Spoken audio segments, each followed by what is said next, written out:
G'day everyone. Proud to say Barkarati is brought to you by Radix Nutrition, makers of the most technically comprehensive nutrition products that have ever existed. Unlock your potential with Radix.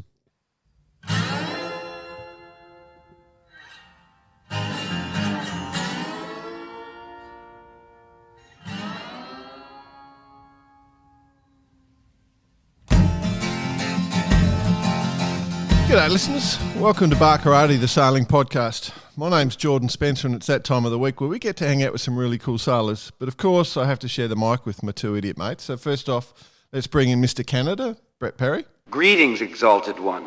How are you, mate? You've moved, haven't you? You're staying permanently. Good, Mr. Canada. Let's get it right.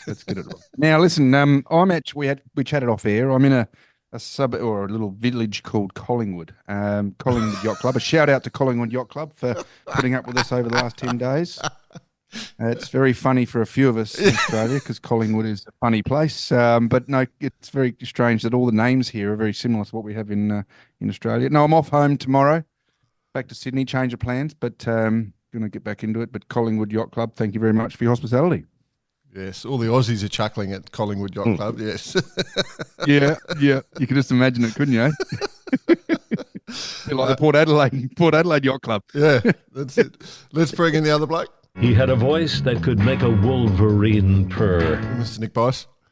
Speaking of home, back on deck in Adelaide for another week or so. Wow. Been doing some serious dad work since I've been home as well. Oh, good on you. Calisthenics concert number one. I was just going to say, been to a dance recital yet? May have fallen asleep. Don't tell anyone. Oh, dear. Then, of course, the bice decathlon or pentathlon, whatever we want to call it, but just running around behind kids and different sports events and what have you. Almost ready to get back on the road. On the road. So how, is the Defender working? Like, did you have to swim through a pool? Mate, that's what I do when I get home. Just go home, gather the keys, start her up, make sure everything's good to go for a little burn around the block. You know, just remind everyone I'm back on deck. Yeah, the neighbours start complaining to the cops. Talk about burns around the block. I must post the video of the Lambo drive I had yesterday. What a buzz those things are. Holy. Well, you weren't in Collingwood, mate, if you're driving a Lamborghini. Yeah, that's right. Frickin' was in Collingwood. That's the crazy part. It's like, mate, I can tell you what. I never knew how many fat rolls I had with the G-forces of that thing. Holy God. Yeah, I love it. Mate, you surround yourself with some good people, BP. I love it. Tell you that. Oh, well, driving Lamborghinis, hanging out, Collingwood Yacht Club. For overseas listeners. But look, it was. I got to explain. Like, Collingwood is a major football team in Australia, very much at one extreme end of the social scale. Teeth are optional. Is the joke. Polite. It is very much like the. You know, they invented the toothbrush. Otherwise, it would have been called a teeth brush. So this is the. You've got to brush one tooth. Sorry for our guest here, but we just got to get through this bit. Anyway, all right, okay, yeah. See you, BP. No, all good. Get on with it. All right, let's get on with it. I want to bring our guest because we've got heaps to talk about. He's had a good year. We've had him on the show before, episode 221. He's world famous off nowadays. The top of your head. Since his time on our show, he's become world famous. He's had a good year sailing wise. Just won the Europe National Champs for the UK, RS 800 Euro Champs. But he's, I see him pop up on the Allen stand at a few trade shows and stuff. But he is the man that's across the America's Cup, much more than we are. You know, we've got some inside goss, but this man is dedicated to the cause. And He's technical. He's very technical. He's created this massive channel on YouTube. So if you have never seen or searched for Mozzy Sails on YouTube, then do yourself a favour, as Molly Meldrum would say, which would mean nothing to a lot of people. Do yourself a favour and check out Mozzy Sails. But welcome back to Barkarati. I guess a friend of ours now, or definitely a friend. He's benefiting from the reverse curse. Tom Morris. Oh, yeah. Oh, thanks for having me, chaps. Thanks for having me. Yeah, honour to be back. And yeah, YouTube channel's going well. I think Well, you say Mozzy Sails. There is another Mozzy on YouTube. You say my channel's big, but there's a gangster rapper as well called Mozzy who I like to think there's quite a lot of cross traffic when people are, you just said, like searching for Mozzy Sails. Like, yeah, there's some house parties going down in Compton and they're, trying to browse the internet for some tunes and it just cuts into America's Cup full chat midway through. Some bloke talking about aerodynamic flow over the deck. Yeah, good on you, mate. Do you do it in some sort of rap style? Oh well, no, you want to hear that. You should. But, got AI to do it. Just put the whole interview into rap. I heard Snoop Dogg's going pretty cheap. He could maybe do a voiceover. Oh, yeah. Get off my he's TV. had quite a month. I heard he got 500,000. Get off my a day. TV, Snoop Dogg. Get off my TV. Oh, but no, I heard he got 500,000 a day for the Olympics. Highly likely. Yeah. Probably not far off what Tom's earning these days. Yeah. Bloody hell. Do you want to confirm or deny that rumour, Tom? Oh, absolutely deny it. My day rate's not getting any higher, but right. I am. I'm just living off the hospitality scraps of free coffee mugs and the odd stubby holder and a hat here and there. Yeah, that's the sailing scene, isn't it? Yeah. We know how it goes. Hey Tom, last time we had you on, you were a father again, only a couple of weeks in, so you've been full noise in the family department too, just quietly. Yeah, no, it's been pretty hectic. Yeah, that week I spoke to you, actually, it was all kicking off. Not only we had our son just arrived, but the house had flooded as well. Burst pipe. I got back, but done the 800 euros out in Garda. Got back with not much time to spare for my son arriving, and then the pipe had burst as well. So it's a pretty traumatic month in terms of sleep and stress, but we're a year into it now. We're just back on an even keel and still managing to sneak out the YouTube videos on sailing and do a little bit of sailing here and there. So it's all good, but it's difficult as well. Which I might add, absolutely hugely entertaining. I love it. I enjoy hearing what you have to say, because for us who are not that technically minded in this field with the America's Cup, it's good to hear because it makes us think. That's a joke. Oh dear. I was going to say though, the sleep patterns probably haven't gone that well, Tom, because I do see some of your YouTubes and it's just gone 1 a.m. We're just you're in mid analysis of a foil or some sort of aero thing. So your sleep patterns haven't matched the kids. No, it's pretty brutal. I mean, I've got a full-time job as well. So it's, they opened up the recon for this America's Cup, which has been an amazing thing. The amount of access we've got, just seeing the boats developed.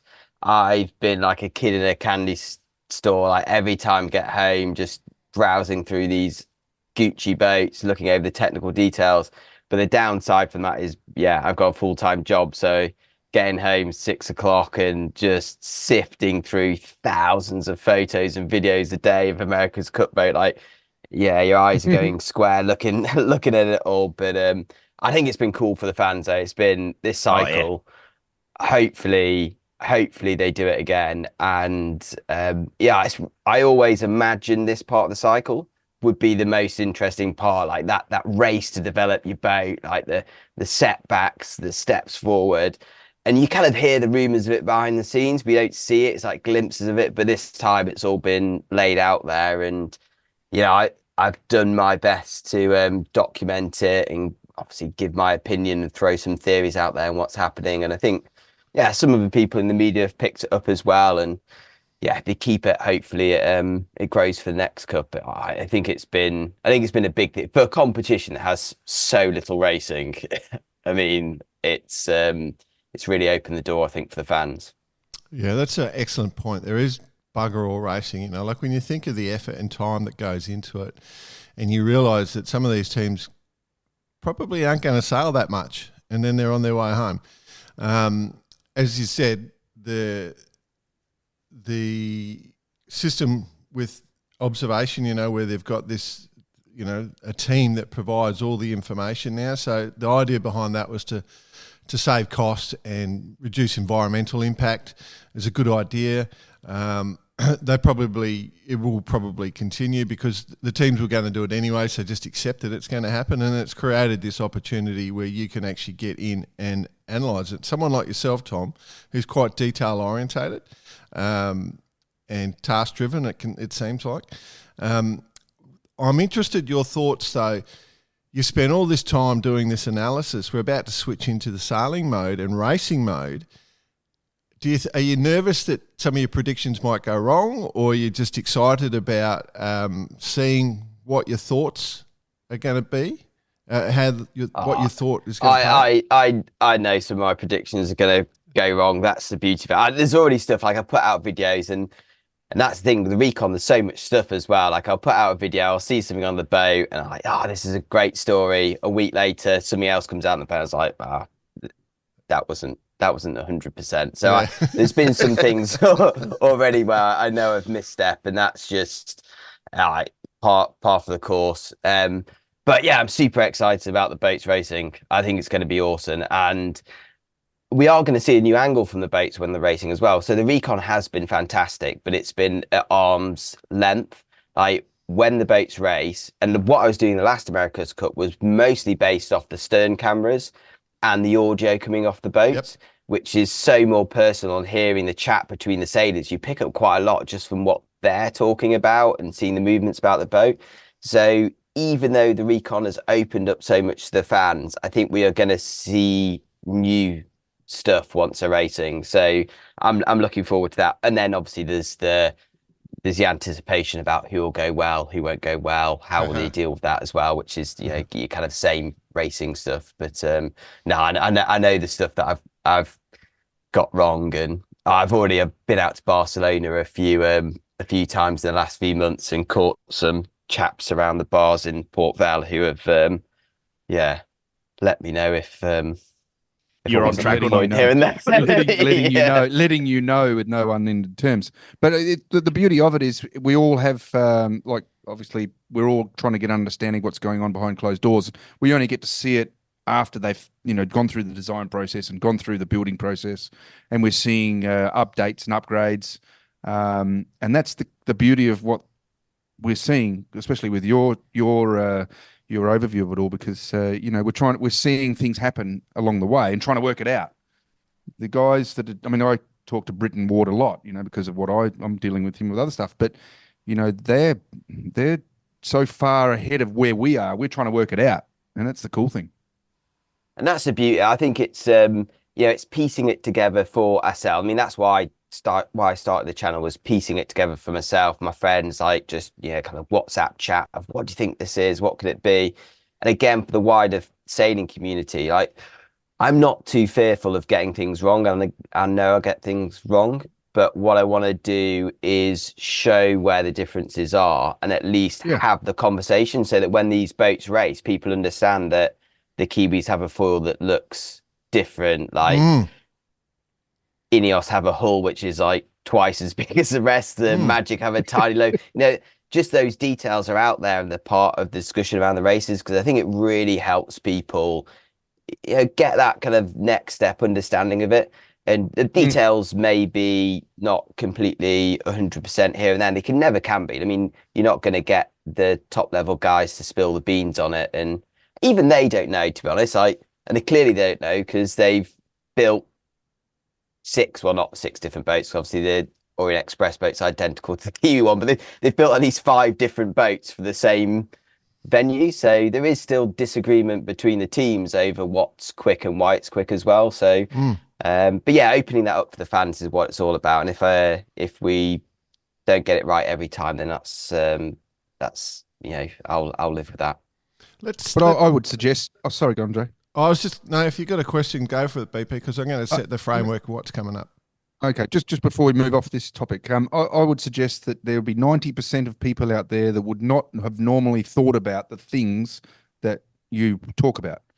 Like they wouldn't know that the steering pod on Ineos is different to the rest of the boats. They wouldn't know that the fours are different on Kiwis. You know, they wouldn't know that. And that's what bringing that to light is the key, right? Yeah, exactly. The last cup, like one of the big things that, or one of the first big videos I did was just like the differences of Ineos from the Christmas Cup to the regatta. And it just got to a point, I was discussing with mates, I'm like, no one's really discussing this. And we can see, or I can see, and I imagine other like decent sailors can see, but the wider like consumption of this isn't really talking about fairly obvious big changes between the boats. And we can, yeah, you can chat out with your mates and disagree about what's really significant, but just knowing the difference is a big part of it. Then people can make up their own minds and take it from there. Yes, and with your chats in the bar with some of the sailors or Shawker or anything, that's where we do our best work, by the way. There's still a whole lot of pinned on hope. Is kind of the feedback I've got. Like everyone I've spoken, how are you going to go? Oh fuck, we hope we're going to go. We hope we're going to do well. Yeah. There's nothing like, oh no, we're blistering quick downwind, or we need to work on this, or we need to work on that. It's still plenty out there. Oh, there's still the sailing. There's still the sailing element, isn't there, Bicey? Well, the only thing I think though, the one that knows them, they're a shitter. They're probably going to be a shitter. Okay. So yeah, based on their own little recon. I mean, there's 10 of you in a team looking at every single detail, and they're all watching your videos as well. So it's going to be interesting. Yeah, it's pretty blatant, isn't it? I think. Okay, I thought there was. Did you want to say anything on that, Tom, or not? No, just echo what Bicey just said, that this cup, we're going into it with quite a lot of the teams cautiously optimistic, hoping. No one's like strutting around with bravado around it. It's completely different from the last cup, where really the teams launched and you could tell from a camera on the headland that Team New Zealand had got it in the bag from November out. And it was more a matter of how it would play out. And in fact, the shock of the last cup was how close Luna Rossa got, not who the eventual winner was.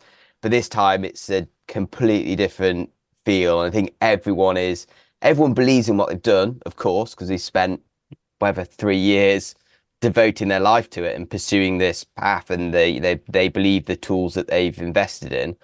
But I think everyone's nervous, hopeful, but it's gonna be some good racing, I reckon. I'm loving it. Bring it on. It's a good segue because racing is about to start. So we've had 2 preliminary regattas in AC40s. We get our next and our last preliminary regatta starting basically this week. So in about 2 days' time, depending on when you listen to this audio, but 20th of August. So preliminary regatta, but this time it's in the AC75s. Then we roll almost immediately into the Louis Vuitton Cup round robin. And that charges from sort of the very end, the 29th of August, and that will take us right up until the early October. They finish it just on my birthday, just to celebrate, so they'll let me know. And then we roll into the America's Cup final, which is all match racing. For fans of BP and his e-sailing success, the grand final of that, I think, is sort of late September. So if you are out there sailing e-foil, e-series, watch out for BP. He'll have the biggest boat. He'll just be ramming you. And remember, port is starboard for BP, just so you know. Jesus. Are you kidding me? What is that all about? Just having fun, buddy.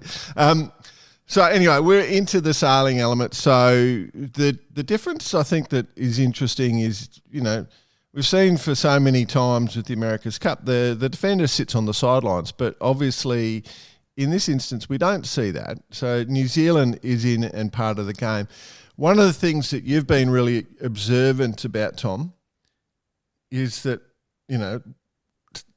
from my observation of your channel, the things that you're focusing in on, some of the control aspects of the rig, from the effect that that's going to have on how they can set the rig, also the amount of power it's going to use. But the other thing that you're being really big on is the foils. Really big on the foils. And the Kiwis have a different foil to everyone else, which has sort of caught everyone slightly unawares. What is the biggest game changer or the biggest thing you think that will have the most effect in the racing? Because I think I've got the answer. Yeah, I think you have to always go to the foils because water is whatever 800 times more dense in air, and the minute details of those foils really make a difference. And it's nice that they are able to create different hulls, so it's visually different, and they can all have their own themes on that. And I think it does play into the general design and architecture of the whole yacht package. But if you had to pick a win or lose item, it's going to be the foils. And I'm surprised that we've even seen the differences that we have with Team New Zealand with this.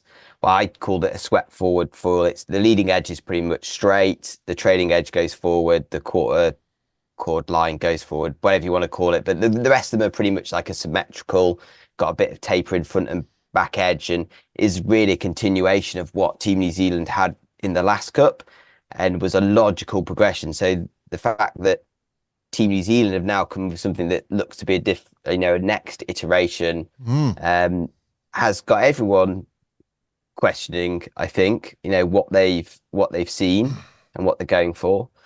So yeah, I'd say the foils. Have New Zealand designed that foil in isolation in New Zealand, sailing the Hauraki Gulf, which is nice clean water, and they've forgotten that there's a bit of rubbish in the water at Barcelona, and that they're going to pick up a bit of rubbish? That's what I'm wondering, if they've oh shit, we haven't thought of that.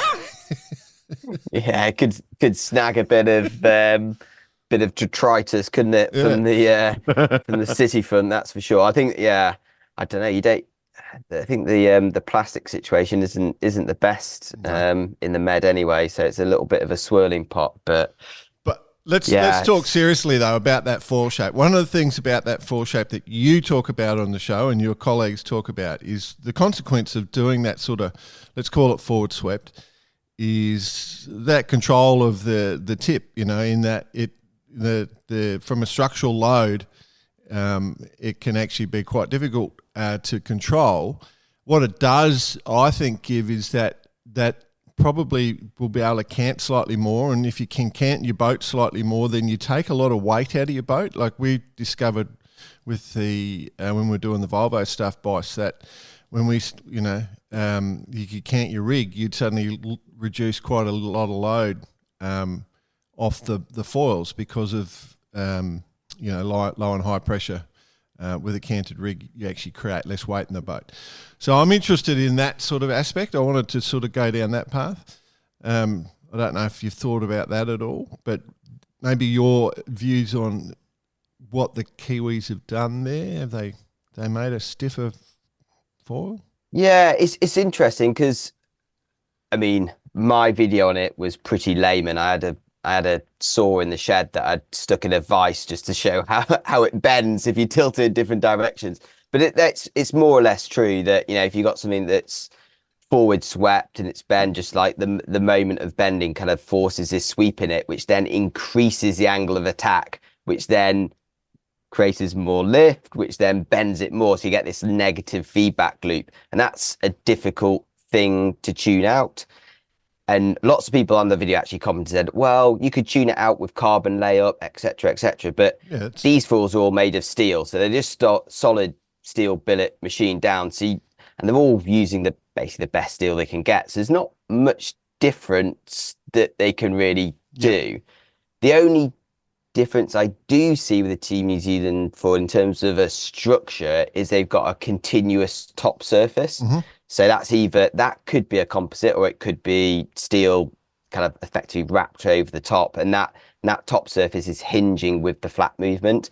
So they could be doing something with that which changes the structure from just the simplistic way I was looking at it, describe it in my video as a, kind of monolithic kind of component which just bends. So it'd be interesting if they'd done something funky. The other thing is they could have just made it thicker than everyone else's foil and sturdier. Maybe they aiming for October when there's less wind and a thicker section, more lift. Maybe they're not going for the top speeds. Maybe they're aiming a different ballpark to the others as well. Like you always anticipate, you always talk about the Kiwis like they must be doing everything better, but maybe they're not doing everything better. Maybe they're targeting a certain part of the wind range. Core thickness is thicker. Go on, boss. I thought, well, also when we were chatting to Britt Ward, one comment he made that stuck with me is maybe it's not about the fastest boat. It's about the one that's, refined or confined in this little space that has to do all these maneuvers as well. So when you start doing the calculations there, that's going to help drive a few decisions as well. Yeah, I thought a bit more about that as well, boys. It's not just the geometric constraint, like it's obviously we've got a tight racetrack, so we've got to do lots of tacks to get off the edges. But we're match racing. These boats aren't trying to be the top speed. It really doesn't matter what's happening because you only got to worry about one other boat. So, which is the point. Which is the point I mentioned earlier is that we're down this technology path. We're talking about this stuff. But we still need to think about the sailing. Yeah, because this is the big part, and people have sort of. I mean, I love the technology. I love what we're doing, and I mean, America's Cup has always been that, but. Let's be honest. You're on the racetrack now. Cover, tack, do whatever you got to do. Make it happen. This is what I think is going on, and where Tom sort of jumped onto it. With this Kiwi foil, if it does provide some of those elements that we're talking about, if you're attacking and jibing, like if you're designing your boat, not just for weather, but for the actual sailing and how match racing works, because then, what you're looking for is the most glide time, the most flying time, the most efficient approach to spending time on the water and the least time down and the lowest risk of touching down in these boats. That's what I think. Yep. So I'm 100%. Interested. The foils, you're 100% right, mate, but maybe that's the design philosophy that they've gone for. Yeah. I feel that, but we're going to have a boat race and we're going to find out ultimately, aren't we? It's kind of speculation and we're days ahead. The excitement's building, but we'll see what they come with. Even the Kiwis though. So one thing I will say about the Kiwis board, which I didn't really go into depth on my channel about, was that they still seem to be flicking between two sizes of foil in terms of areas. So what they seem to be doing is reducing the size of the bulb and increasing the size of the foil. So they're pretty restricted in terms of their weight distribution in the whole wing. It has to be X meters away from the yacht for writing moment purposes. And you've seen they've put a lot of the kind of weight lead effectively up at the top of the arms or on the elbow of the arm now out of the water. So it's not extra wetted area. So that puts them really on this limit of having the weight far from the boat. So any little differences they make down in the water, they've 100%. You'll see them in the terms of the bulb they're moving about. And I have noticed they seem to have a bigger wing and a smaller wing. So even at Team New Zealand, I think they're still edging. Not completely sure. Yeah. And you just touched on something which I am a big believer in. Wetted surface area is a massive thing with these boats. I mean, and the only part that's in the water is the fins, right? Okay. So the less of the fin that you can have in the water, but also obtaining the riding moment by having, as you just said, the lead up the top. That's just riding moment. They're all doing that now. So I know. But the point is the crossover. The point is the crossover is where is that crossover to have? Because if you've got a small wetted surface area, you're only getting that at maximum speed. If you are not able to get to maximum speed, it's going to really be a tough time. You're going to be struggling, and that's my point. Is the crossover is where is that perfect amount of wetted surface area, that most critical part of the fin. Well, I've got two quick foil questions. Can you build in titanium? I think you could do, but there's no real reason to do, because they've got to have a certain amount of mass in the foils. Yep. So they want to make them on the heavier side anyway. So it makes sense to use the steel. They've got limits in the rules on the Young's modulus, so basically the stiffest metals they can use, and it's basically describes stainless steel. So I think that's what they're using. I think, I'm not ruling out the fact they might have some components in titanium, and the rudders would be an interesting one, because I think that's slightly different. They're not obliged to have a certain weight, so you might want to make it lighter potentially. So I wouldn't rule out titanium in the rudders, but in the main wings, I think you're looking at steel. Well, Sail GP are going to titanium next year, so they can get thinner cords, so they can get higher speeds. So that's why I asked that question. The other one is, with the regatta, you're only allowed one foil. Is that right? Well, that's the big thing. Yeah. This is what we're talking about. Once you bolt it on, decision. that's it. Yep, that's it. Making the decision is going to be the crucial part of this whole regatta. It's like when go on. Sorry, Tom. Sorry, mate. I was going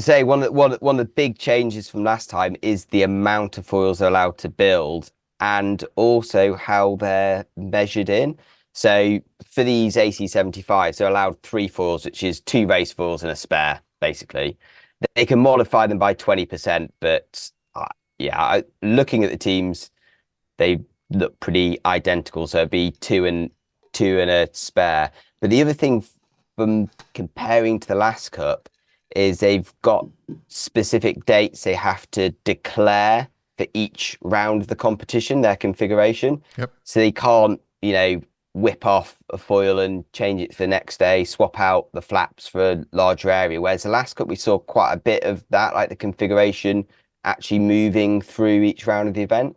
So we're not going to see that flexibility this time. So again, it's pushing people to a more all-round solution. Yep.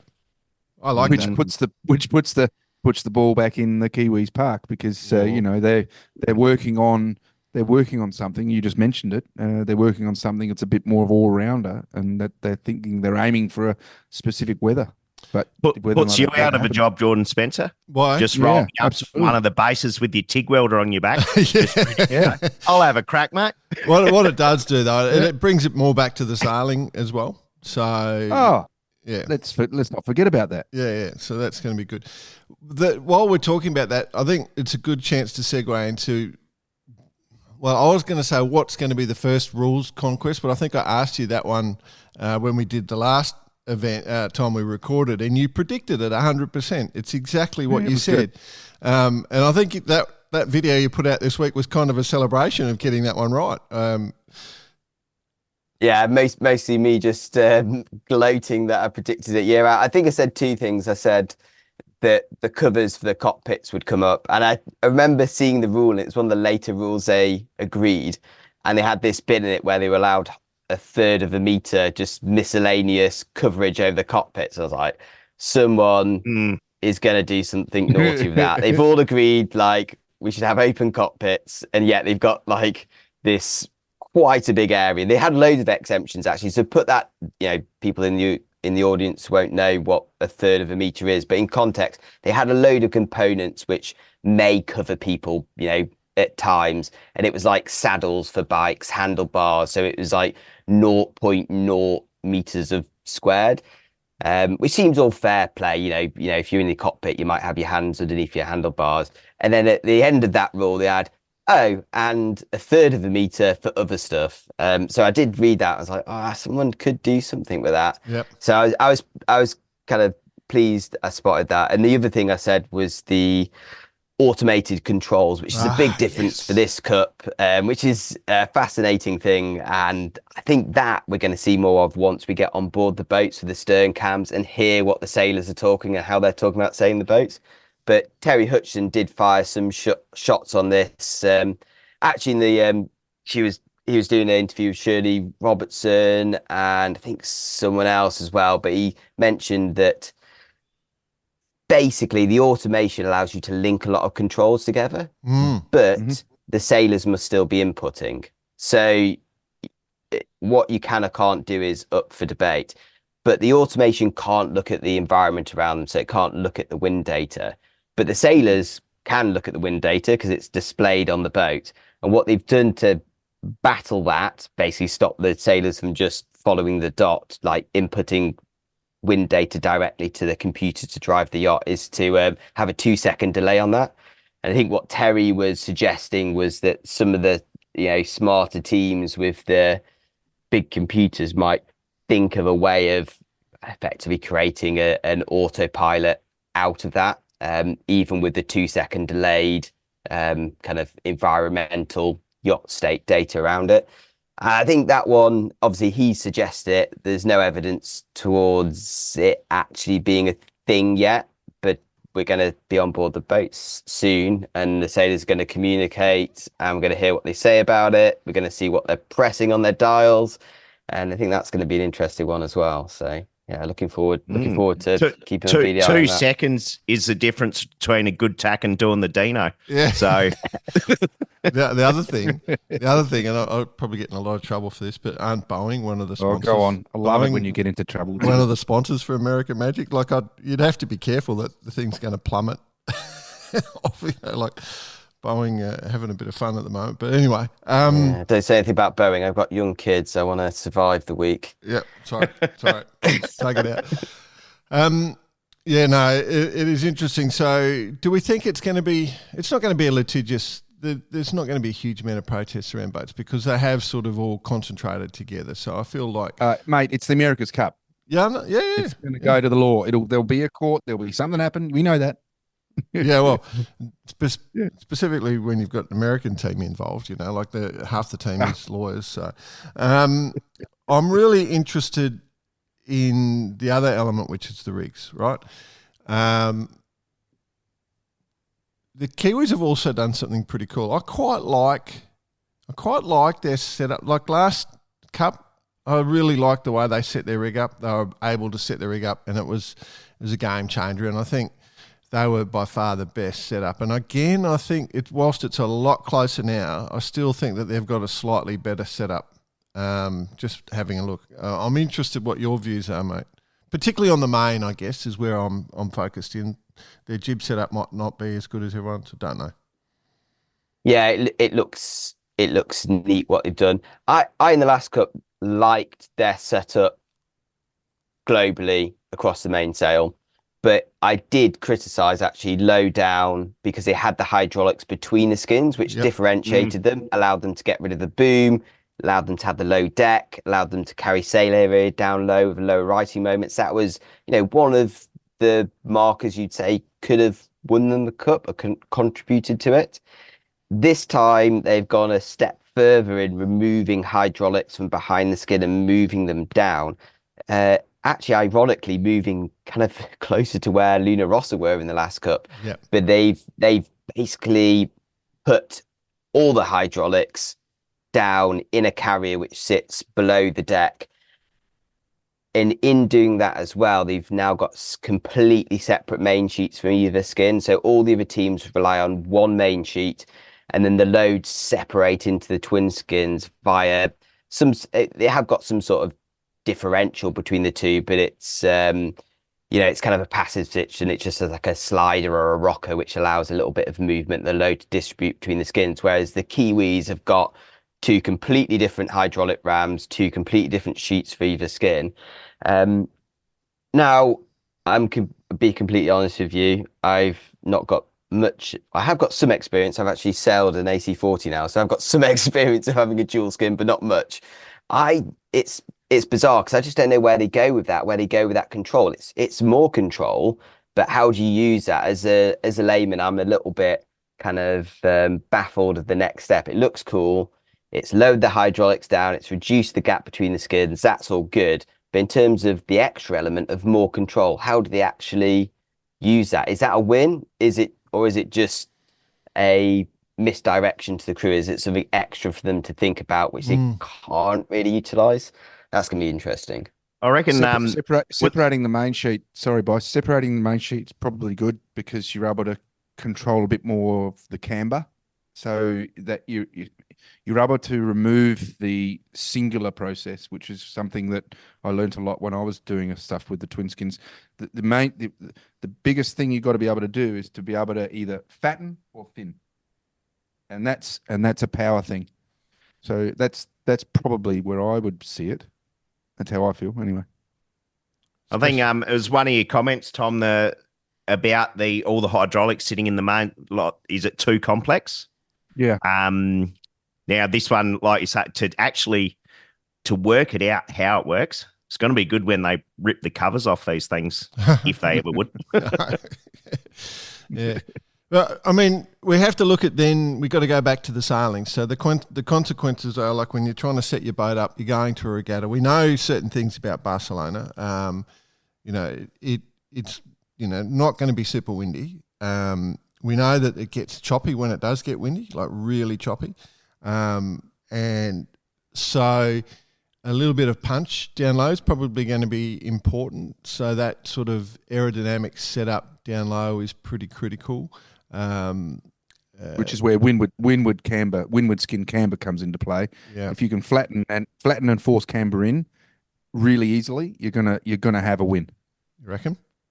Yep, absolutely. Yep. He's called it, babe. He's called it. He's on. If you can fatten and thin your camber out and your skin thickness in really easily, you're gonna have a bit more control. Yeah. The other thing, of course, is the cleanness of their setup. That's what I think I'm responding to, how clean their setup looks comparative to some of the others. The other boat, I mean, I like lots of things about different boats. We've had a lot of American Magic on this show, just through circumstance. It's turned out to be American Magic. And they look good.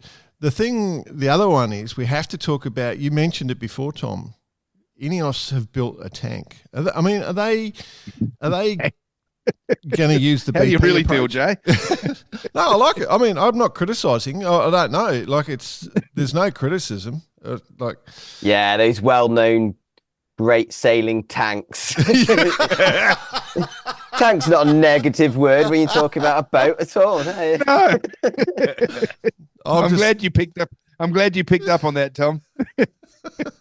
Well, it wasn't. That was what that's what all the Yanks were annoyed at. The Brits, wasn't it? On D-Day, where we made those floaty tanks, which didn't float so well. You get endless years of stick of that. Yeah. No, it does look like a bit of a beast. The Ineos boat. I give you that. I'm no apologist for them. I'm as critical as anyone as the British team, and I don't really hold any allegiance to any team. But what I do like about the Brits this time, and to stick up for them a little bit, is they've gone out of their way to do something different and to push the boundaries and to be brave and to look for that edge.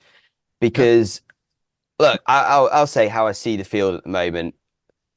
Team New Zealand, their defenders are always going to be kind of out in front. You're going to be chasing them. Like, that's a given. Then you look at the challengers, who's up there. Luna Rossa looks super, super strong.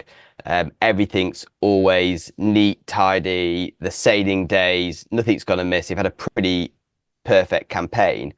But their boat and their setup looks of a similar ilk to Team New Zealand, and you get that feeling that they might be fantastic, but if they meet them head to head against New Zealand, then they're just going to be not quite there again.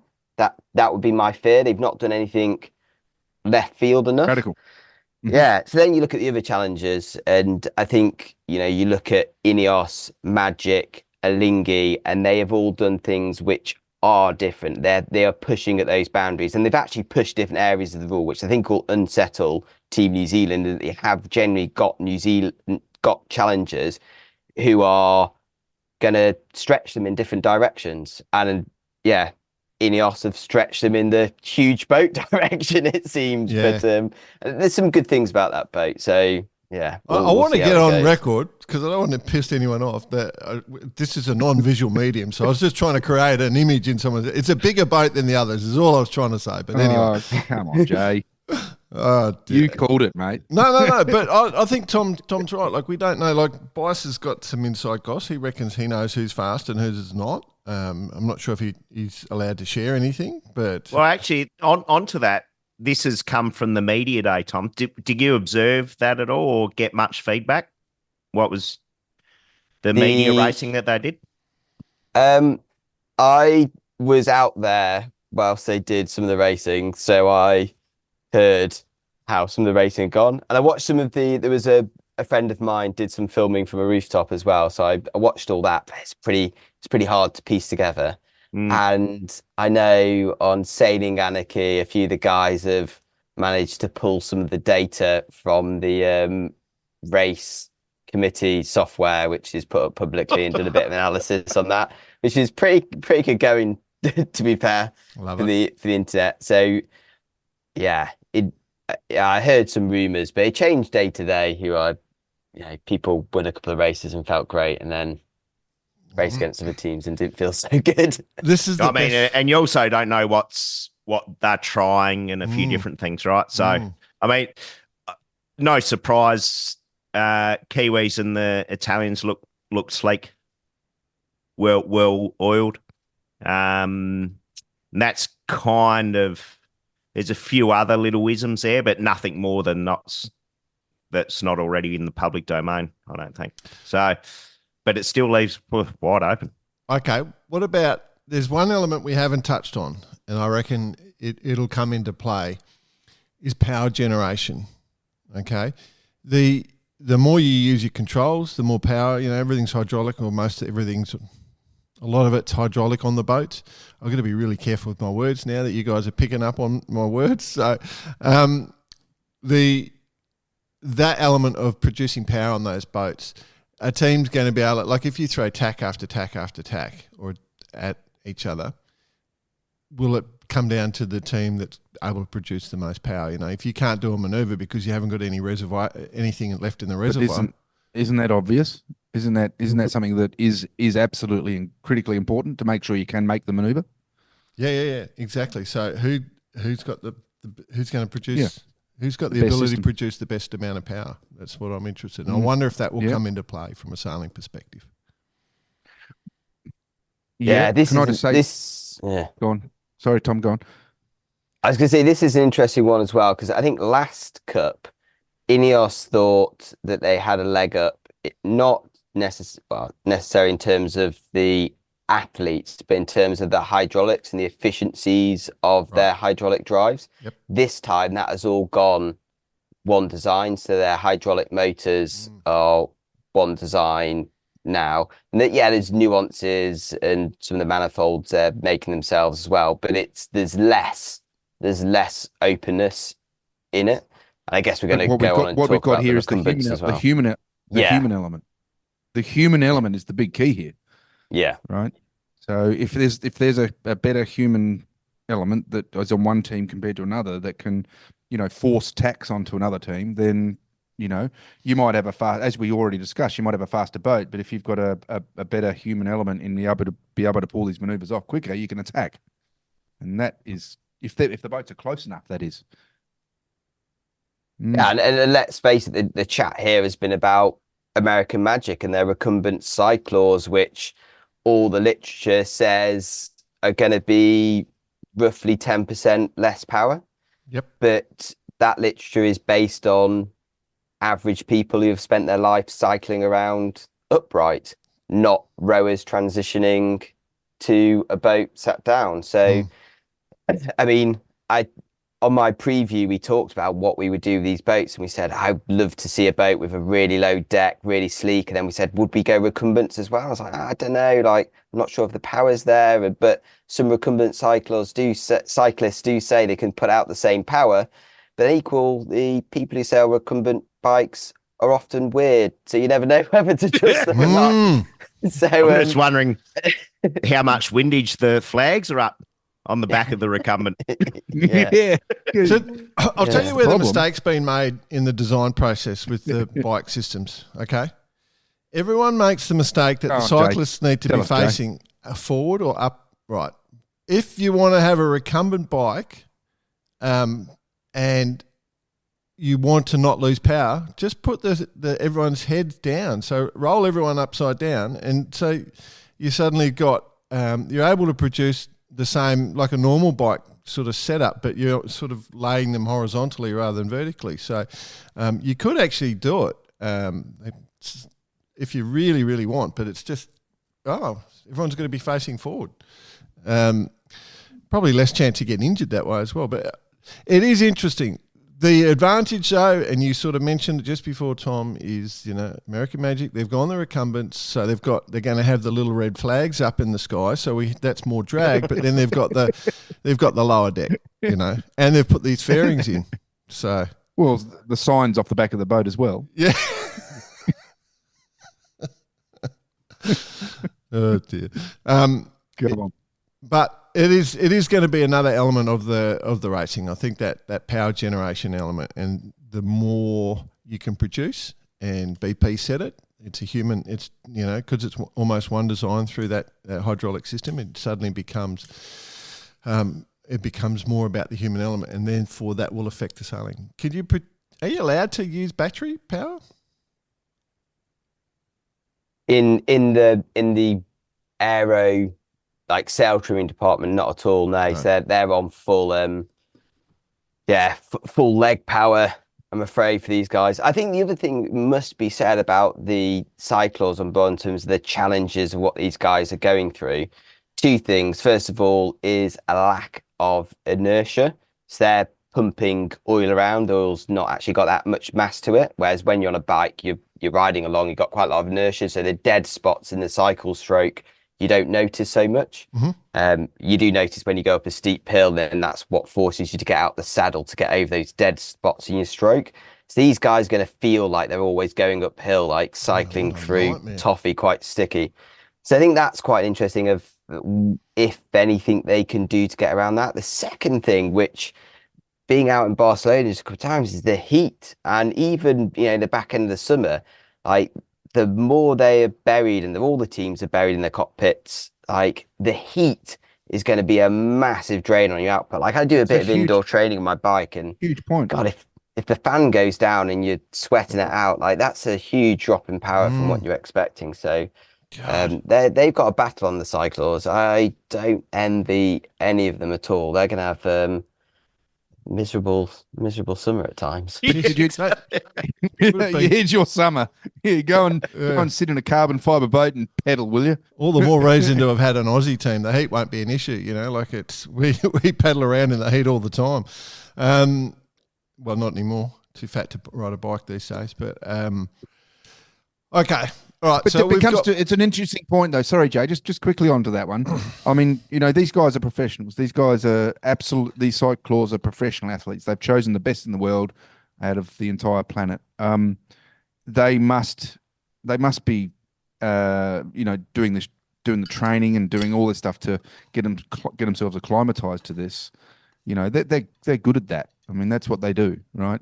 So, we do say, it's going to be, hard and hot and all this sort of jazz, but they wouldn't be there if they couldn't do it. Oh, Bicey? No, they're all there. I mean, you see them even in the recon, they're all there with the ice vests. The racing, they're in the boat for 20 minutes. They'll be there, sat in their ice vests with their feet in a cold bucket of water, getting their core temperature, freezing down. They'll be going onto the boat, basically shivering. And then they've got a 20-minute race to get through, and that's it. And they'll be training, on static bikes in a sweat tent as well. I've no doubt they'll be professional, and the numbers they put out will be impressive. But I still think, I'll get it. When we look, because we're going to see the power numbers off the boats. That's another thing. They are going to make these power numbers public, and you're going to be looking at them. And I was kind of at first thinking, God, we could see some human records for power output over 20 minutes, because these are big guys. You don't see that in cycling, big guys trying to smash out the watts. But the more I've seen and understood what they're actually doing in terms of, first of all, how up and down the power demand is, won't be conducive to good averages. But then the heat, I think the heat's going to kill them. And even with a professional approach to it, they're going to lose a lot of power through that as well. So I don't think we might see the astronomical power data that we could have been expecting. But no, those guys have got a tough job. Don't envy them at all. Interesting. The other thing we just need to add in, just to make sure people remember, is obviously there's a much tighter nationality rule with this cup cycle. So, who you can staff your boat with and who can work and who's filling those roles is determined by passport as well as skill. So just reminding everyone of that when you're looking at it. I guess we're at that sort of final stage. Who's going to win? That's the question, like who are going to be the standouts? And I'm very interested. You don't have to answer if you don't want, Tom, because that's a bullshit question, but I thought I'd throw it out there. I'm always boring with this, but I'm often asked this by people, and I always say it's America's Cup, so the defender's going to win. And if anyone tells you anything different, then they are hoping. I think. But other teams do win. It's not out of the ordinary completely. I think the more interesting discussion at the moment is who's going to win the Challenger Series and will they have a chance will they have an angle to beat Team New Zealand? And that's going back to what I said earlier about Luna Rossa. They look fantastic. They look really neat. They probably look the best challenger at the moment, but will they have an angle, a uniqueness to catch Team New Zealand out? So I think if any challenger is going to actually win the America's Cup, then I kind of suspect it may not be Luna Rossa. It may be one of the others, just because they're coming a bit more left field. So that's my answer to the question. That's as interesting as I can make it from a perspective of Team New Zealand probably going to win. Yeah, just there's something that might pop up out of one of the other boats. You know what? Yeah, I reckon it's going to be more about the sailing. I think I hope so. Yeah, the skill level and the way we start and the dial-ups and how they're going to play out with match racing and the experience. Jordan's called it the French. Yeah, well, they're a tight team, mate. Don't criticise the French. They do pretty well. I'm not. No. But yeah, it'll come down to that. The other element, of course, is the defender has a power position, but so does the challenger of record because they negotiate the terms. So that's Ineos Britannia. So, they're fully across that rule. But I think the sailing is actually going to make much more of an impact. Winning those starts is going to be everything. And I think we'll see different starting strategies starting to emerge. And that's what I'm hoping. We'll see. I could be completely wrong. From this chat, I feel like I've now realised that, we should be starting to focus on that. I think that, they're now pretty well designed. Right, that's it. We're not going to see much. We're going to see a couple of changes, but nothing too major. But I think we're going to start seeing a focus on the sailing. I'm agreeing with you. Well, BP's never got the Sydney Hobart wrong. Like we call him the Sydney Hobart savant. He tips the winner, and in fact, all the betting agencies use him as their guide now. So I'm interested what his view is on the cup. Like he has the thing. What about you, boss? You got anyone? I'm completely on the fence at the moment. Someone with a Southern Spars rig will win? Well, undoubtedly. That's that's pretty clear. No, look, I guess the most important thing out of the whole thing is it's about to start and we're pumped. Stoked. Can't wait. Yeah, the rubber's about to hit the road. We're in that situation. We've just had the Cup. Now the Olympics. Now we've got the Cup, we've got the youth regatta, we've got the women's regatta, we've got Spain, so nobody's sleeping, well, except in the afternoon when the racing's on. That's going to throw everything out. But yeah, it's going to be unreal. Can't wait. Yeah, can't wait. Yeah, I'm with you on that one. Yeah, it's what it's all come down to, Tom. Your whole YouTube channel is now coming down to these next few weeks. Pretty cool. Pretty exciting. Before we kind of sign off, what's your plans? Is it some daily updates or just whatever rolls? Yeah, I've got a few videos actually already in the can, which are more around the periphery of the cup. And I said earlier, I'd actually sneaked out to Barcelona, had a little sail on AC40, so kind of bringing a bit of the amateur sailor insight to that. Yeah, and me showing off that I got the opportunity, and some chats around the tactics and strategy of like sailing these 40 monohulls. So that's kind of general videos over the next few weeks. But then I think I'll just cuff it the rest of the time. It'll be, if I see something that needs talking about, I'll post a video, and that's how I did it in the last cup, and I think it works. And I like to make the videos like that, so when people come to the channel, they're coming not because I've rushing to put a video out every day. They're coming because if I put a video out and publish it, it's because I think there's something worth saying.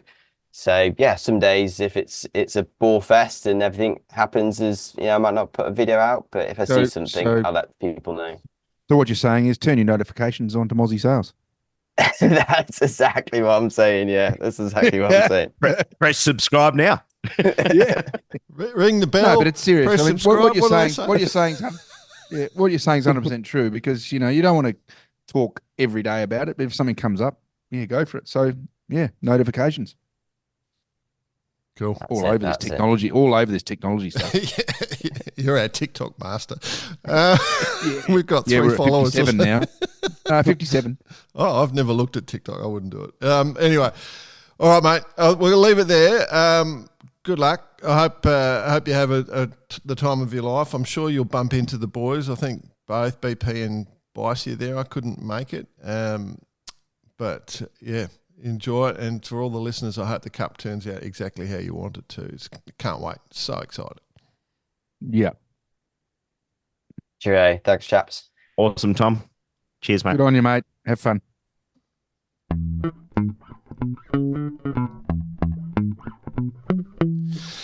Oh, good chat, that one.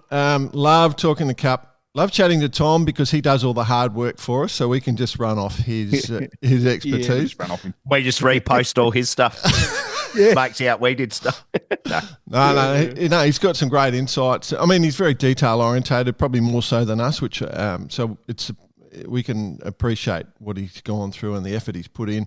Great channel. If you don't watch it, you're making a mistake by not watching it, is all I'll say. And he's obviously quite a good sailor in his own right, which is fantastic. The interesting thing from a health perspective, boys, he was talking about all that, the elements of the cyclaws there.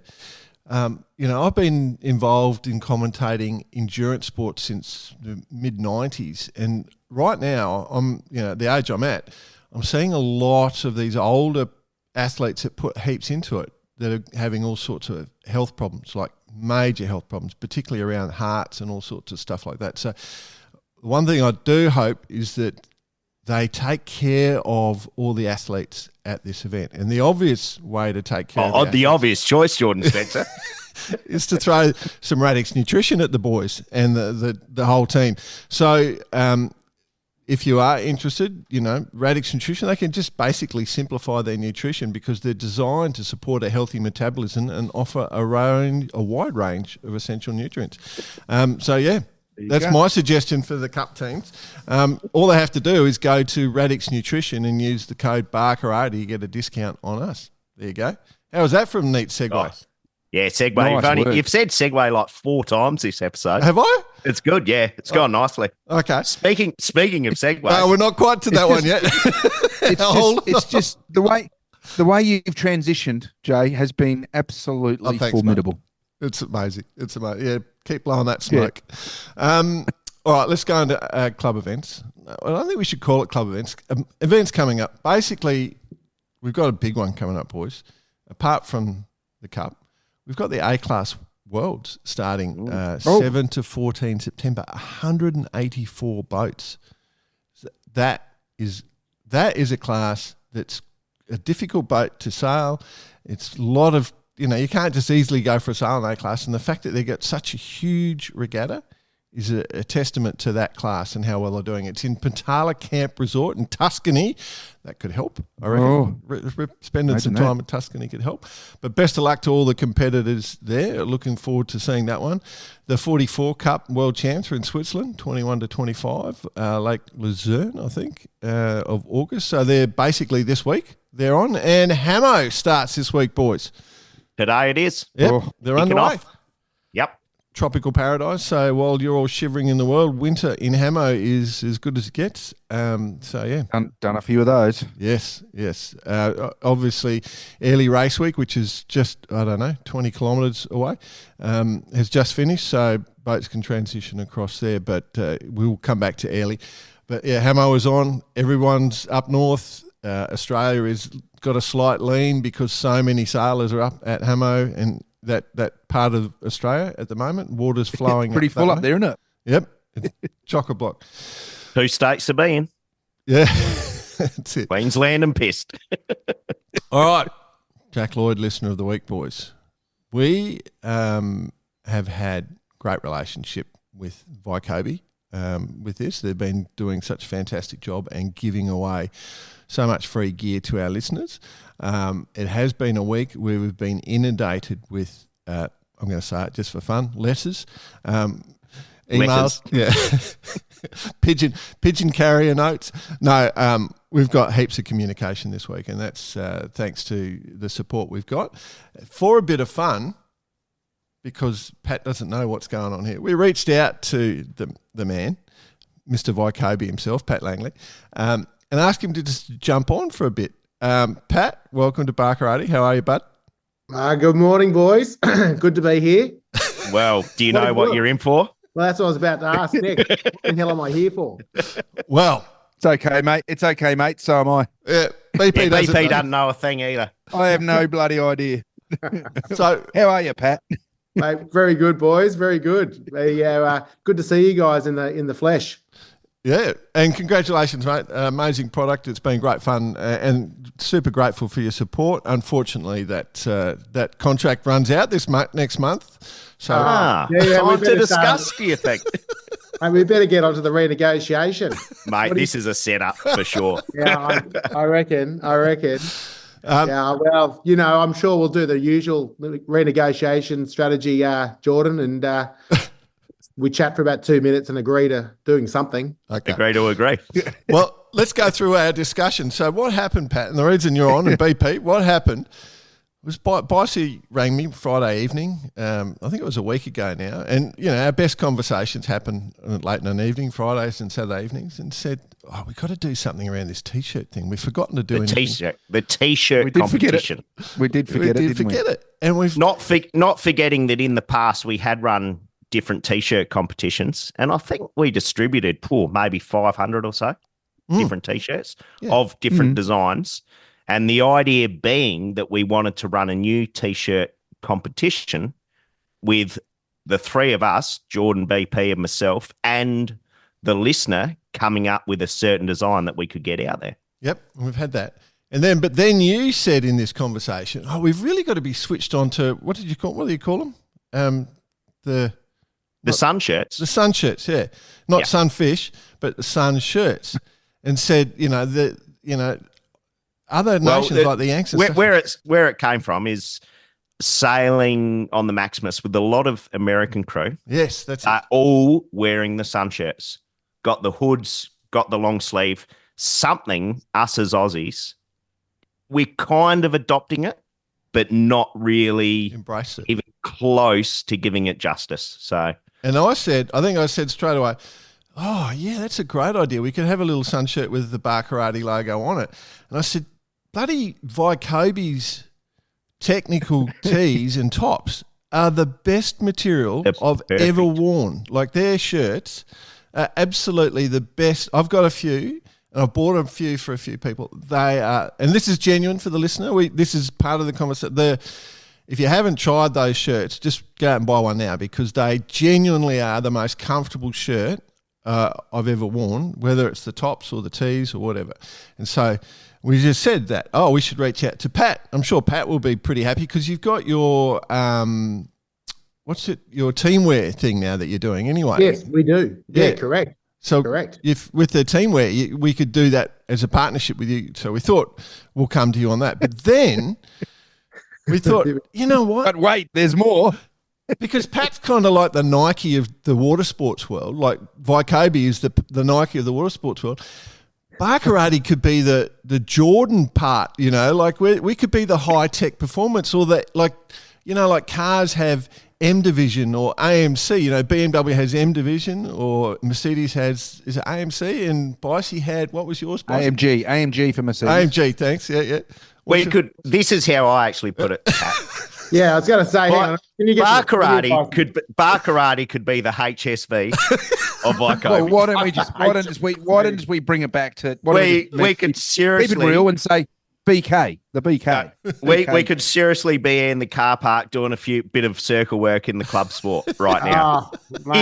If this was it, and we could just start, you know, a little toe in the water type thing, but a bar karate edition of the long sleeve. The UFI Performance long sleeve with the hood for all the oddies out there that are listening to the show. We could, you know, just add a little logo to the side of it.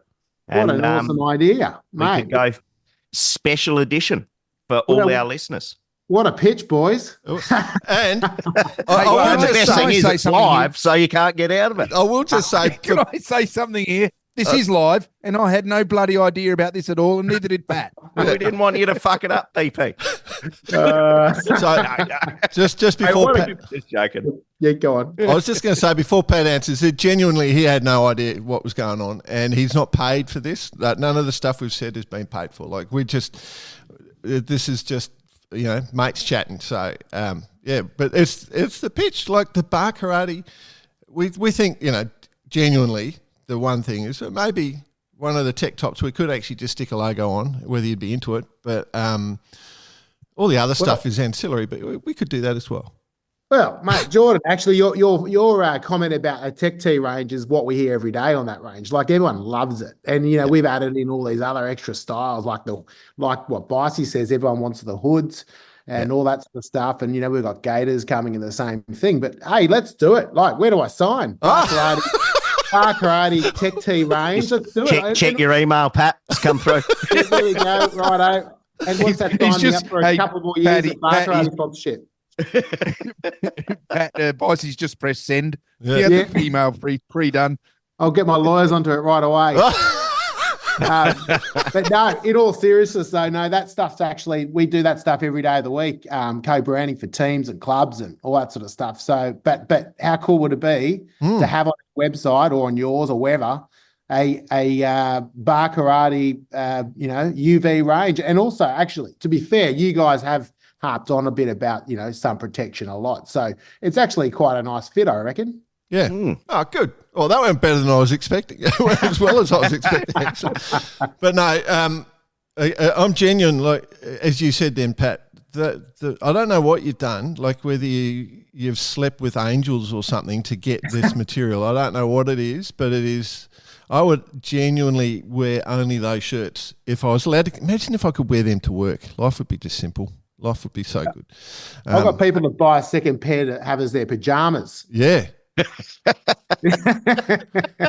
actually brought a pair. Well, a few years ago, we used this specific tee on the Hooligan, and we sent them down, and they're so comfortable. I actually recut one of mine and turned them into undies. Pat, a new idea. I reckon this is a great idea. I reckon this has got some legs, guys. It's got some legs. Let's do it. All right, we'll do it. Cool. All right, we'll work out the details this week. Let's keep moving on then. So, Pat, you can stay if you want, bud. But yeah, it's a ton of fun. And thank you for all the support you've provided, mate. Like, it's been unreal. Like, bar karate makes nothing out of it. We've passed it straight on to everyone. So, all the listeners. And so... the listeners love it. But yeah, I got to say, personally delivering your jacket to Denise Del Mundo a couple of weeks ago was just phenomenal. She had a ball. She loved it. Yeah. I know you guys are doing such a good job. Like to do this every week, and you know, it really, the sport deserves to give you guys support. So apart from being a couple of mates, Yeah. But, I would have supported you anyway, but you guys are doing a bloody good job. So, so well done. We're proud to be part of it. Good man. Oh, here. All right. Speaking of proud, there's been so many breakdance messages we've received. We'll come back to that. So remember, we're in the Jack Lloyd Listener of the Week. Remember, $200 voucher from Vaikobi, Aussie dollar voucher from Vaikobi for the best listener of the month.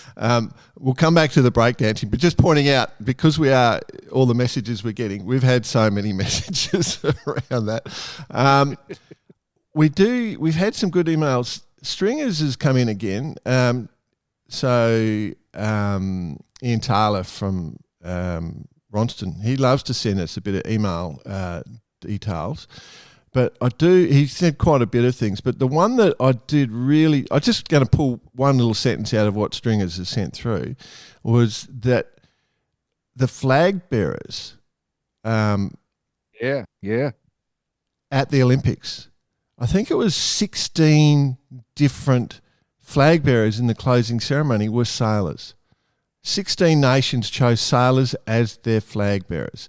He also sent a lot of happy snaps from the Olympics of Alistair Murray having a grand old time. Good on you, AMAM. And I've got a whole game-changing idea, Alistair, if you're listening, on how we can bump up sailing. So just be aware, I'm going to be calling you, bud. But yeah, how good is that? That's a great email, I reckon, just from Stringers, just highlighting that element, that sailing is important to so many nations. It's great to see. Anyone want to contribute anything on that? Well, the list of names that were flag bearers is quite impressive. Maddie Wern, Australia, Austrian mixed dinghy pair Lucas and Lara, Tom from Israel. So it's a hugely proud moment. Well done, sailors. It is. Rob Allen, we love your work, mate. He sent through some results. Now, Rob Allen is one of our friends. We've promised to talk about different classes, and one of the classes we talked about is the Merlin Rockets, and he's been sending us photos and all sorts of stuff. But he did highlight in his email that in the what's the regatta? It's the national champs for the Merlin Rockets in the UK. At 1/3 distance into the regatta, 2 of the top 3 are running reverse curse. Reverse curse. Oh my God. Yep. Which I think is impressive. That now they're switched on to it. But when he sent that through, so congratulations those that are using that unfair advantage at the Tempe Sailing Club. The unfair advantage. Yeah, the reverse curse. So he sent some great photos through of the Merlin Rockets. And man, that beautiful video we put up, I don't know if you... Has that it's gone viral. Massive. It's massive. Yeah. A couple of Merlin Rockets. 72 listeners. 72 watchers. Smoking down the channel. Yeah. Has had many a view. It's in the tens of thousands. Oh, no, it's way above that. It's way above that. Way. It's gone, I got a note about it. Hundreds of thousands. Yeah. It's gone nuts. Millions even. Billions. Right. And then what was the other one I wanted to bring? We got a lot of emails this week, but Andy Archibald doing the Baccarati whilst driving. He was on a car test, and they were filming it as a promo thing, and you can see he's a sailor. He sails VX1s. He's a Kiwi. And they were talking about cars, and he's doing Baccarati explaining his car, which he said, which was good. And then the T-shirt designs. We've received a few T-shirt designs. I think Coops 6 has sent us a few with using the sunfish as part of one of the designs. Shafe sent us some revolving around idiots. But yeah, it's all good. It's all good. You always wanted your T-shirt on your head on a T-shirt, eh, George? God no. Make room for us, would you? All right.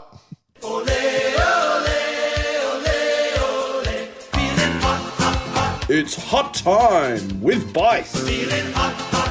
Now, Patrick, this is for you. Normally, when that little intro comes in, I just stand up, whip my trackies off, because the zipper side trackies, ready for hot time with Bice. But speaking of tracksuits, it's an apt to maybe chat about our team tracksuit. I know we've had a bit of banter in the past about this, and we haven't really travel suits. Travel suits. We haven't really gone much further, but as you mentioned, Jordan, the Olympics, they wear a good tracksuit, the Olympians. Well, not to mention Reagan. She wore a beautiful tracksuit doing her performance. So, the travel attire. It's the new thing. I think call it a travel suit. It's definitely a thing. Yeah, the travel suit, the Bark Karate travel suit. I like it.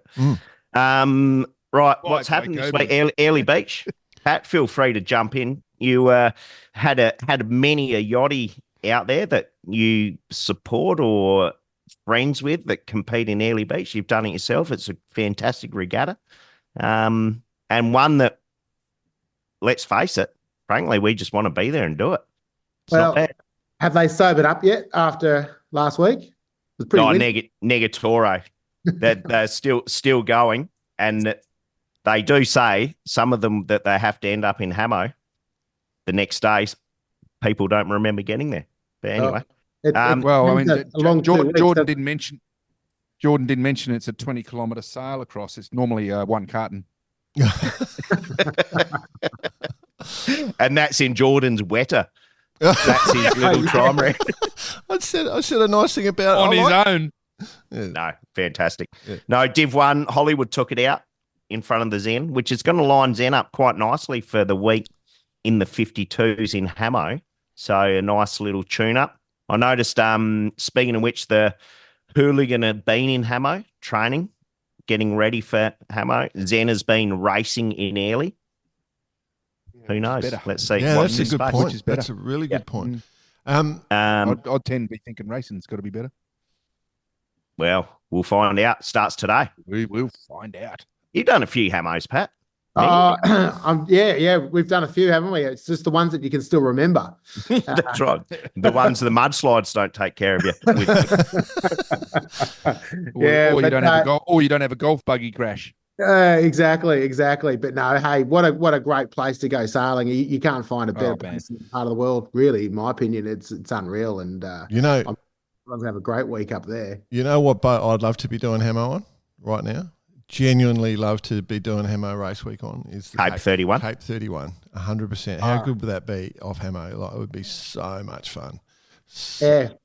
They got four this week. They got four Cape 31s racing this week. Yeah, I think it's their national champs. They're calling it the national champs up there. So that'll be a bit of interest. You've got all the TPs up there. There'll be a few maxis floating around, of course. But actually not that many. No, there won't be.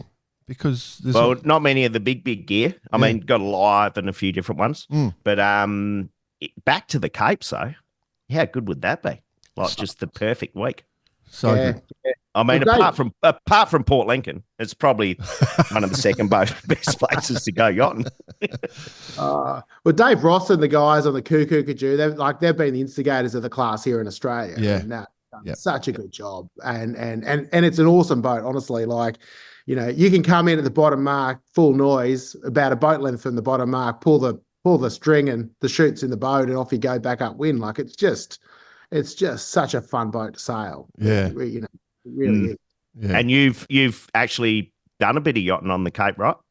On the Cuckoo Kachoo, when Dave first launched it, we did a couple of regattas and had a lot of fun on that boat. You know, it really lights up. It really lights up. And you know, the best thing about it too is you can sail with like different crew combinations. You don't have to have big gorillas, you know, to be sailing. You can have normal sized people. You can have big people. You can have everybody, and the systems are just so well set up on the boat that you can just, you know, it's got a great equalising element to it.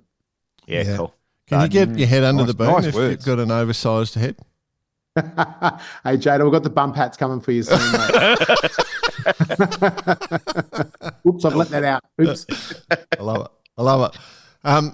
So it'll be a ton of fun up at Hamo. If you've never done it, come down and do Hamo. Obviously, on the way home. So the way it works on the East Coast, southeasters generally is the trade wind leading up into probably they run through August, September up till, and so everyone sails up as all the races up the coast, reaching races all the way up the coast, get to Hamo, have a fantastic regatta.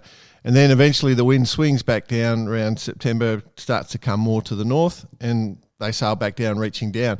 It's a standard pattern. We do have Sail Paradise Regatta going later on in the year now. I think, I'm trying to remember what the exact date of that was, but basically you can come home and do that regatta on the way home, which is in Queensland on the Gold Coast, on the bottom end of Queensland. So you just you've got no excuse not to go sailing, says me, who never goes sailing. At time listening, looks pretty light the first few days of Hamo, and then the trades are in 15 to 20. Yep. Beautiful whales reaching alongside. Crystal clear blue water. Beautiful. Green anyway, island backdrops, blue skies. Yeah, well, I guess we're not being sponsored by Hamo, so we don't need to bang on too much more about it. By the way, Sandy, if you are listening, just send something away. Anyway, what else is going on? ORC Europeans in Finland somewhere. I wouldn't even try to pronounce the name of it. But Bojest currently leading Class A. It's yet to finish. A couple more days to go. Class B and C, just all the what do you call it? Production boats. Production boats, yeah. Running it. Yeah. So like an X41, I think, it's winning Class B. But yeah, it's still popular. But how many? I mean, obviously with the Nordics taking part in this one, not to forget the ORC Worlds coming up in Newport in end of September. Yep. I think. So, yep. Still cruising on there. What else is going on? I had Worlds. Yeah, just some young Aussies won. Josh Garner and Jack Cadet Worlds. Benyon won the Cadet Worlds. Beautiful scoreline. Yeah. Absolutely beautiful scoreline. If you haven't looked at that, they 1, 3, 3, 15, 2, 2, 3, 4, and a 1. If you're a coach, you're very excited by that scoreline. Yuliana Postrelko and Dave Gutliev from the Ukraine in second. Congratulations. Great to see Ukrainian sailors doing so well. And then Aussie team Sam Hooper and Tommy Pitt into third.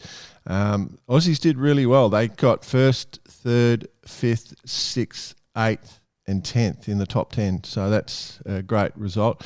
A lot of coaching going on. What was the names of the guys who got first? Josh Garner and Jack Benyon. I already said that. There you go. Yeah. Sorry, I didn't hear that. Yeah, no, that's right. Clean your ears out, bud. So yeah, just wanted to mention that had been run and won. Tony Bull, sailmaker in Australia, has put a lot of coaching into the Australian coaching team. So Bully, good work to all the young sailors in that class. They've even got, I think the class even has what is it? You've got an oath you've got to say, which is kind of weird, but anyway. An oath. Yeah, cool. It's not Ken Oath either. Like Ken Oath. We all went there. Okay, we'd like you to all stand up and put your hands on your head and say the oath, please. Ken Oath. Hey, before a shutdown. We got other stuff to talk. If you have, but Patrick, any cup predictions? Patrick. Oh yeah, good question. Observation. Well, Bossy, isn't that your wheelhouse, mate? But yeah. I got too much inside info, so I couldn't possibly let anything out. Yeah. Well, as a punter looking from the outside in, they all look pretty awesome, don't they? You know, like I can't wait for it to start, and start seeing A, how everyone's coming out of the box, and B, how they evolve as the time goes on. And then I guess the interesting thing is just the weather. Like obviously Team New Zealand are probably going to be red hot for the light air at the end. Well, the so-called light air is what we might be expecting, but who knows, right? It's sailing. Yeah, 100%. Exactly. Who knows? Exactly. What about just quickly, Pat, we touch on the youth and the women's, because we know a lot of people in these teams and how exciting it is for them, eh? Oh, what an opportunity for these guys. Wouldn't you just love why wasn't it for us, Patrick? Oh, come on. We all had a pretty good run, didn't we? But we had an okay run. These guys have got, they've really been given the keys to the Ferrari, haven't they? Yeah. And, oh, my God. Oh, Lamborghini. BP went Lamborghini driving yesterday. Don't worry. That's oh, wow. I'll send you the video. Unreal. But actually, funny enough, we've partnered with the Canadian team. We've been partnering with them since the beginning, and it's been a hard road. Yeah, it's been a hard road for these teams that don't have that are obviously not linked to a cup team, funding and all. But all of them. I mean, you listen to the stories from the Australians and the youth and the girls. It's the women's. It's half brutal. the teams. We're just getting access to boats and a whole bunch of different things, right? But the leasing numbers, the cash to lease a boat for a day is insane. Yeah. And let's face it, like it's 4 days yachting, for each team. It's a really hard sell. But don't get me wrong, I love it. I think it's unreal, the concept. I think it's got to be supported more. Yeah, there's got to be some other way to make it all work. But hey, look, it's a foot in the right direction. So I think they've got to be applauded for putting this together, because what an opportunity. And so Vaikobi supporting the Northern Australians. That's good to hear. That's it. Canada. Hang on, I was out last night with some friends, and they said that we're Southern Canadians. Well, we take that as a compliment. Absolutely take that as a compliment. I love it.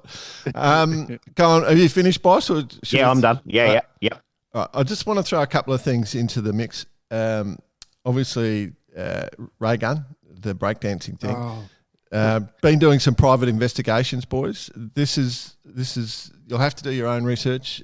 I'm just suggesting this is what's happening. The rumor, and I haven't been able to find out much detail, because it really did my head in that you could. That I supported the ray gun and you didn't. Yeah, that's right.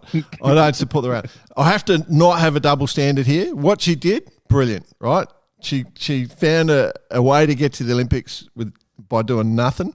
We would all take that pathway.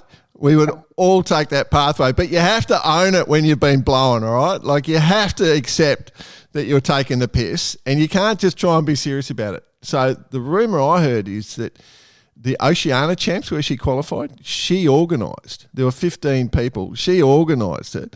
I've seen the footage. Of the girl that came second. It was a whole lot better than what she did at the Olympics, that, running through cobwebs shit and flipping around on the ground like a dead fish. So I just want to point out, because there was... You're going to have to let it go, mate. You just got to have to let it go. It's like mentioning that the war shouldn't happen in Russia, in the Ukraine. We're a sailing podcast. Well, just let it go, mate. She's a star of the nation.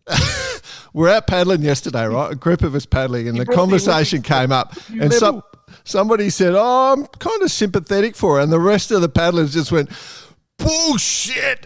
Everyone was angry, so it was hilarious. But the question that leads to, and this is Pat, you can jump in here anytime. What sports, we're going to LA 2028, we get to put sports in. What sports should be in the Olympics? Because, you get this thing. There are supposedly 6 new sports, so the breakdancing's gone. Supposedly, and I'm not sure if this is true, it's going to be baseball and softball are back in. Well, softball's back in, but it was in previously. Touch gridiron. So they call it flag football. So that's just gridiron. Like, who's going to ball or something? Yeah. Cricket. Just all American games. Well, cricket. Yeah. Yeah, cricket, squash, and lacrosse. What do we think about that? Now, I've got to be super careful. I think there's a bunch of USA gold medals right there. Yeah, all team sports, which is interesting, except the squash, I guess. I do have to be careful. One of my best mates for a lot of my life, and shared a house with, was the vice captain of the Australian lacrosse team, and I think he's part of the coaching system now. And his daughter is very likely to be selected for the Olympics. Australia would have a pretty good lacrosse. But team, everyone who plays lacrosse gets to make the Australian team, was the joke I used to do. But now there's going to be competition, so no. It's going to be similar to Brisbane, right? When we have AFL, we have netball, we have a whole bunch of different sports in there. Life saving. Yes. Flags. Flags. We just had the AFL World Championships on in Toronto. Here in Canada. Wow. Yeah. Wow. Yeah. Christ. That was the messages I was sending you, but you didn't open them up. I want to I did a commentary gig. I was the lead commentator for the World Police and Fire Games quite a while ago.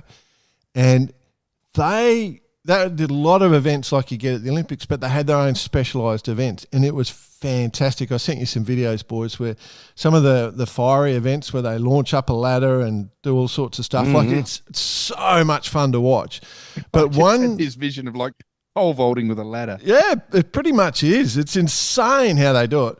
But the one that everyone can do, every kid can do, it's low cost, every nation can participate, and it was unreal to commentate. It was so much fun to commentate.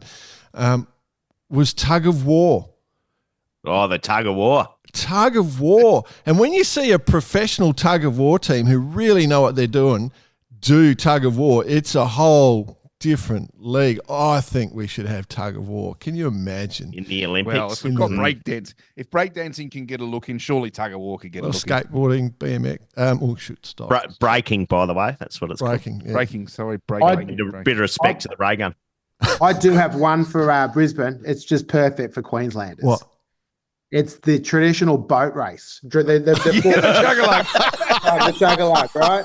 The chug-a-lug. Just imagine. I could just. You couldn't think of anything more appropriate for Queensland. Ice, Jordan Spencer, Patrick Langley, and Brett Perry. This four have trained together for many years. Could you imagine?